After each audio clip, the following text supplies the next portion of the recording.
everybody. Coming around. Can you see me okay? Okay. So we're gonna make some fried bannock today, and we just have 4 simple, really simple ingredients. We're gonna be using about 10 cups of flour and salt, baking powder, and sugar. And we have our oil heating up in the pan. Oil heating up in the pan here.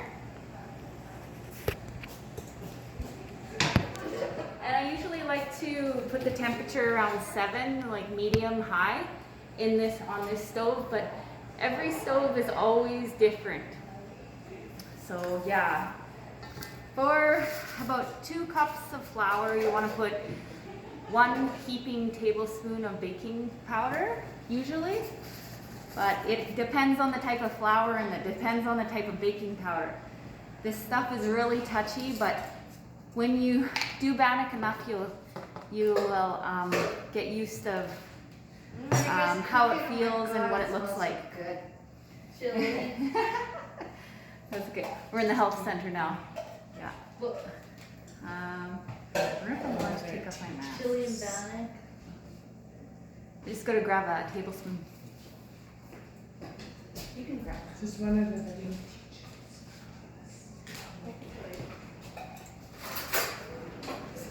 Yes, go ahead.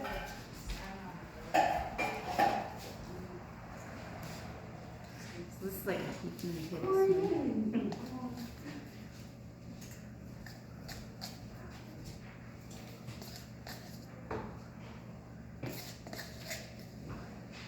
Remember I said 1 heaping tablespoon to 2 cups? I think we have like 11 or 12 cups, so maybe 1 more. There we go.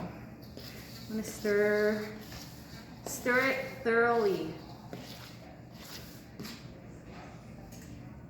So we're gonna put a tablespoon of salt. Usually do about 1/4 teaspoon for 2 cups, so times that. You get about a tablespoon of salt. And sugar. Say 4 to 1 for sugar and salt.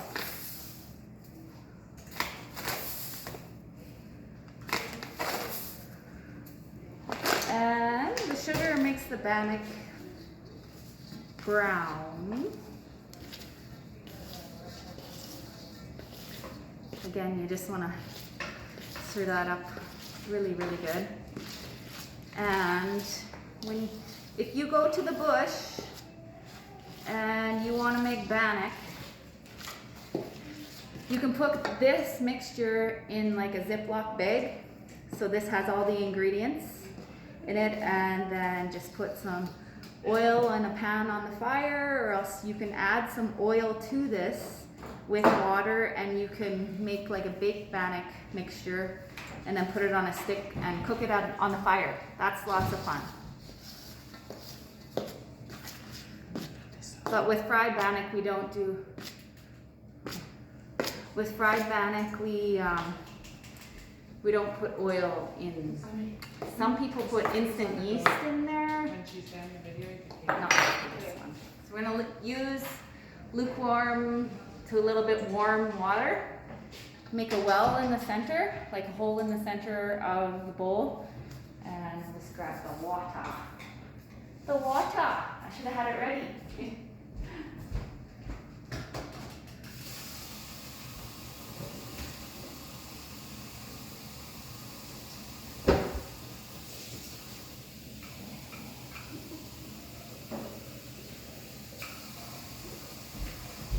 You want to fill up the center of the well?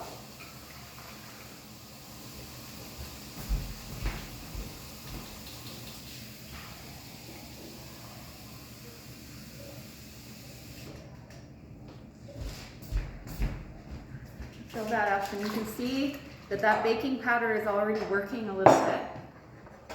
So in the center of the well, you just kind of stir in the center to make a liquidy kind of smooth paste. That's how you start the dough. And as you go along, you're gonna add more water. Keep that well in the middle. So we're gonna need 2 more of these. So that's probably about 7 cups of water.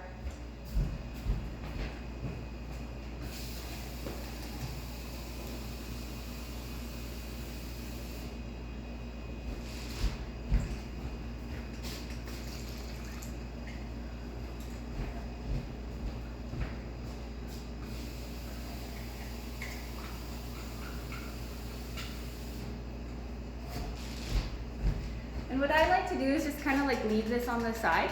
So as you stir it in, 'cause this is the important stage of it, is bringing everything together with the water. It's hard to show you. You're gonna coat everything. Keep on bringing the flour in, making sure it's consistent. And sometimes at this point, I'll taste the batter to see if it's too much salt or sugar, because you can still add at this point. So I'm gonna taste it. It's good. If you put too much baking powder in, it'll taste very bitter.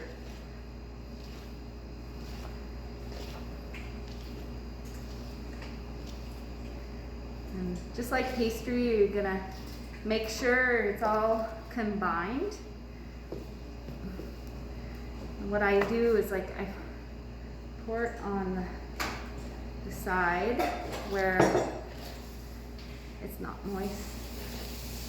And our oil's heating up over there, but we let the bannock sit. Whoops. I need some more water.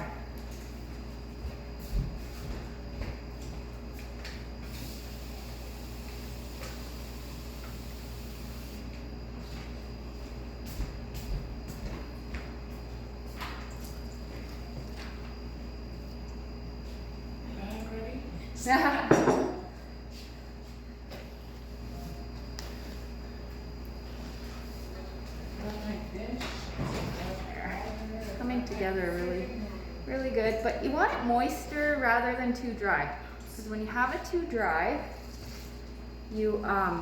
it gets hard and the baking powder doesn't have the ability to rise.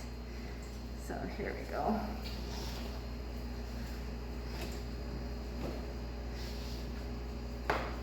This was a lot of flour. I need some more water.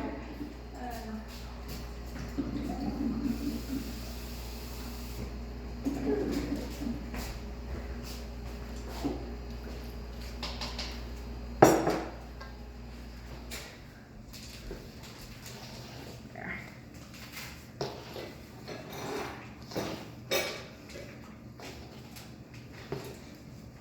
When you add all the ingredients, it gets quite heavy. But like I usually make a smaller batch than this. So some people need it kind of in the bowl, but I like to put it out on a table. But you don't have this opportunity out in the bush.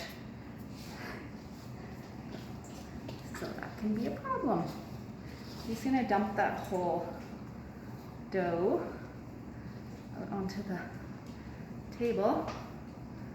We floured. I'm gonna bring that in.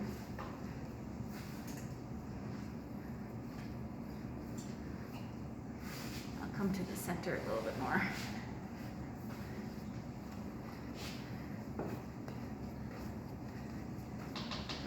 Kind of like bread dough, but you don't want to knead the bannock dough too much. Okay? You get tough. But you do want to let it set, because the baking powder is still working. Just use the flour and just push it out. Some people used to go like this with their knuckles.